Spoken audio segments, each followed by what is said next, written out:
Hello guys, my name is Yelly and I'm going to be showing you guys today how I make the blooming tea spheres or tea globes, tea bombs, however you guys want to call them. So I have a couple of my supplies here. First thing that you guys are going to need obviously are some gloves here. These are I bought from Amazon and these are to work with Isomalt. So I'm going to be showing you guys two recipes today. One's going to be trying to make the globes with Isomalt, and then the other one will be with a sugar and honey recipe. So the first thing I have here are my spoon I'm going to be using, and then I have 3 molds. The reason why I have 3 molds here is because I'm going to be pouring the mixture into them. That way I can mix them with some food coloring. The food coloring that I have here is 3 different ones. I have Leaf Green by Chef Master. Then I have the Royal Blue, and then I want to use this Super Red for my globes. I also have this blooming tea. This is where I get my little blooming tea.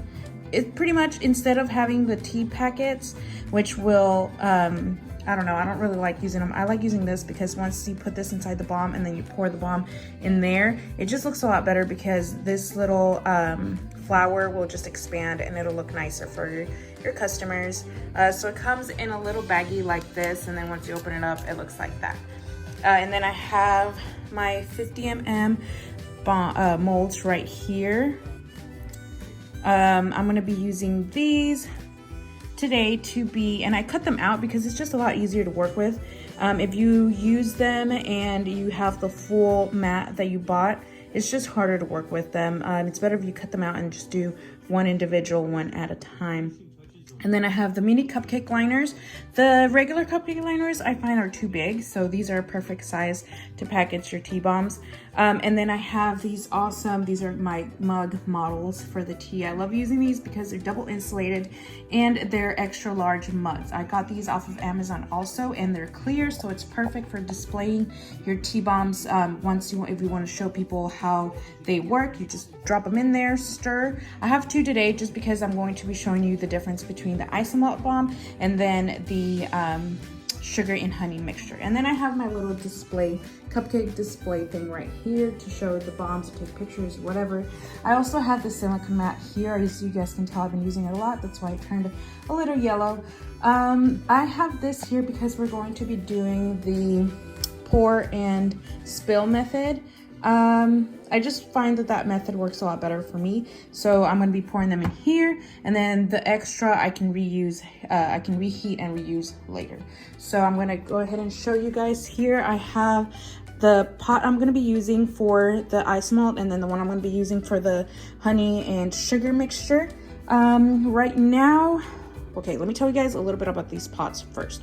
These are the hex clamp pans, and they're amazing. Actually, I bought the pans and pot set, and they're awesome. They're a little pricey. I got mine in payments, but you guys will be needing these. As you can see, they're non-stick, and it's basically a hybrid between the regular non-stick black pans and then stainless steel. For those of you guys that love stainless steel but hate that everything gets stuck, these are awesome. And if you're anything like me, I always burn not just the inside but the outside. They have the same technology on the outside, which makes it so much easier to clean any spills.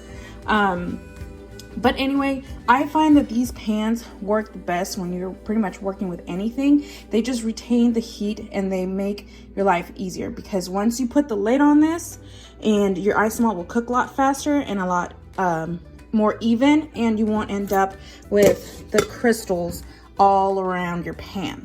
That's perfect, because usually when you're cooking Isomalt, you end up with some crystallizing around your pan, and then you're just going to screw up your pan. So if I were you guys, I would invest in these.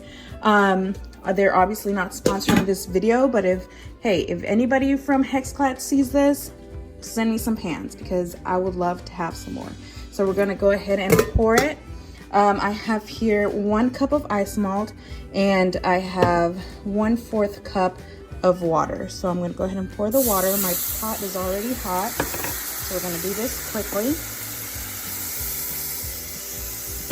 So as you guys can tell, pretty much it just kind of like starts to sizzle. I do have, and I didn't show you guys, you can use a candy thermometer or a meat probe, it doesn't really matter. Just make sure that you get the temperature correct. All right, so I forgot to tell you guys that I do have the Isomalt solution in medium heat. Alrighty, so we've reached a temperature of 305, 306 now, and it's just starting to bubble a little bit more. It does look a little white, but it also looks a little yellow. So I think this is the perfect temperature to start to take it out now. So because I'm going to be doing 3 different colors, I'm going to kind of my mixture a little bit, so separate it a bit. You see all those bubbles? I love the bubbles. So we're gonna put a little bit here, a little bit here, and once this stuff is out of the pot, it will cool down super fast. So we're gonna have to work quickly. I might do more colors later, so I'm just going to do a little bit at a time. Well, this might need a little bit more. All right, there we go. A little bit more there. I just wanna make sure I have enough.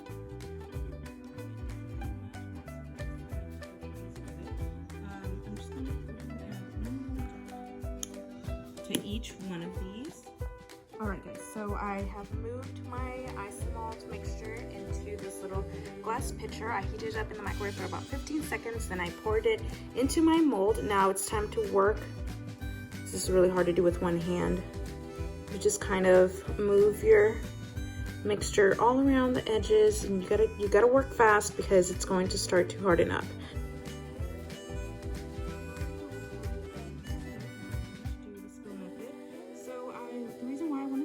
You want to spill the excess, get rid of it, and also you want to make some funky designs, so you can put basically as your topper.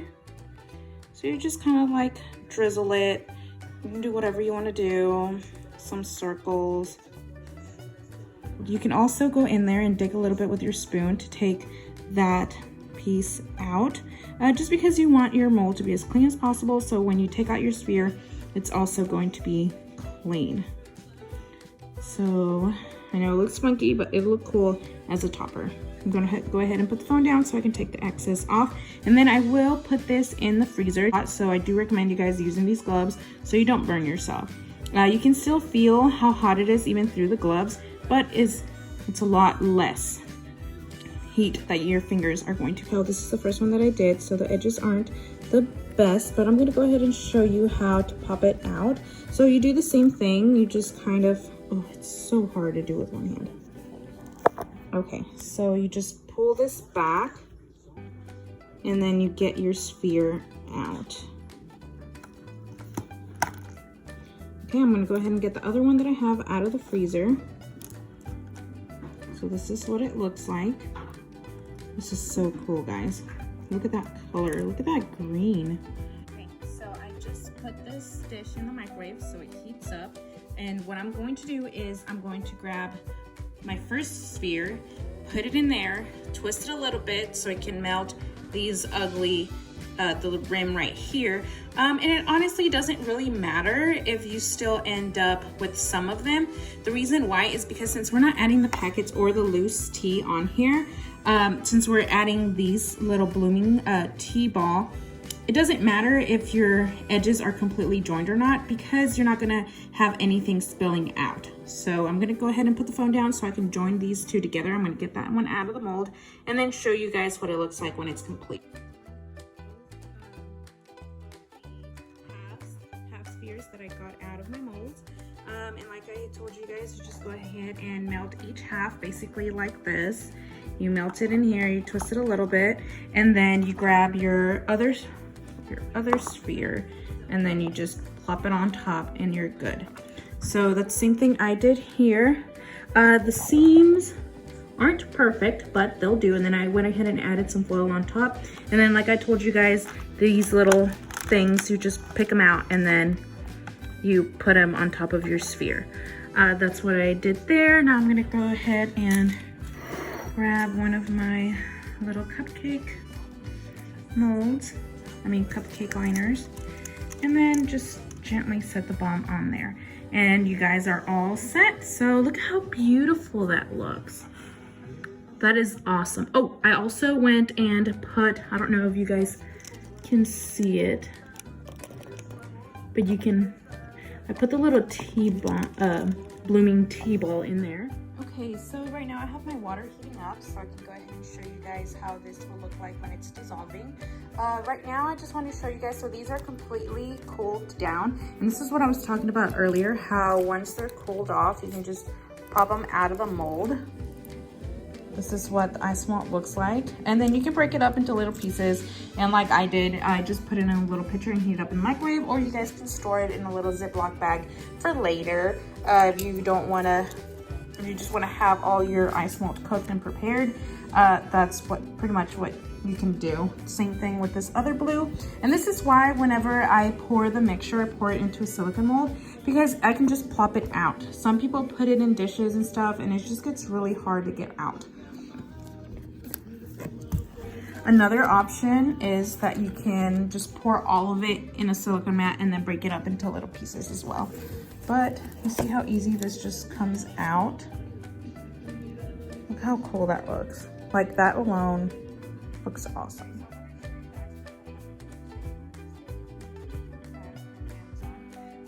Some people, I do want to tell you guys that some people have been on the fence about using Isomalt for doing the tea bombs just because of the side effects that Isomalt can have. That is why I am not using like the 70 mil, like the big large molds. This is the 50 millimeters, and it's because the Isomalt, because it's sort of like a synthetic sugar, it can give people an upset stomach, to be more clear, like diarrhea or something.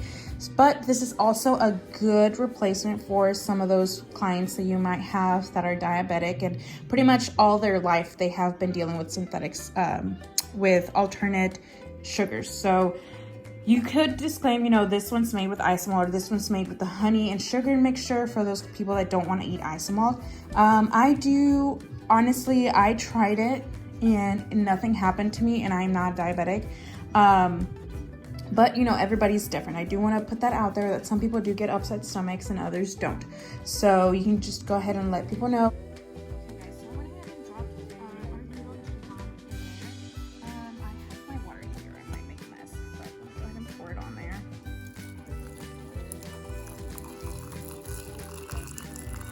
Ooh, pretty. You can go ahead and see the foil, the edible foil just coming out. There's our little blooming tea ball. And I'm gonna go ahead and mix. There's a little bit that's down there, but it'll just go ahead and mix as this little tea ball is also going to open up. So we can just mix, mix, mix. Oh, look how beautiful. All right, before I continue to mix, I just want to show you guys what the inside looks like. There's still a little bit of Isomalt down there, but no worries. And you can see how it's starting to dissolve. So it'll all go away, so you don't have to worry about clumps. And ooh, look how beautiful. See, it's already starting to bloom. This is why I use this company, because some people use the tea bags, or they just open up, just have the little tea leaves on there, and then you end up with a bunch of stuff you gotta dig out, or you can't really sip it without eating a ton of leaves. So this is super easy, because once you have all of the, oh, look at that. Once it completely blooms, then you can just scoop it out and you'll be done. You can drink your tea. Look, see it now, there's like barely any left. The Isomalt is completely dissolved. Our flower has completely bloomed and it looks beautiful. I'm gonna go ahead and taste this to see how it tastes. There's still the foil in there, which makes it look so cool. You see that? Ooh. It's beautiful.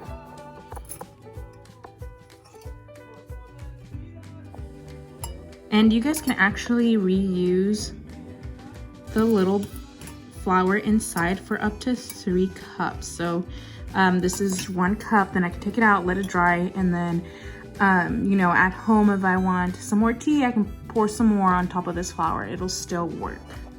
That flour tastes amazing. It's probably my favorite tea now. I would personally add a little bit more sugar or honey to it, but overall it tastes good. Like I said, it's not too sugary, but you know, I remember my mom growing up, she just liked her tea like this, not too sugary, not too sweet, I mean. So this would be perfect for you guys. It's the good amount of sweetness on there, just with the one bomb made out of Isomalt. Okay guys, so now I'm going to go ahead and do the sugar and honey recipe. We're gonna add 1/4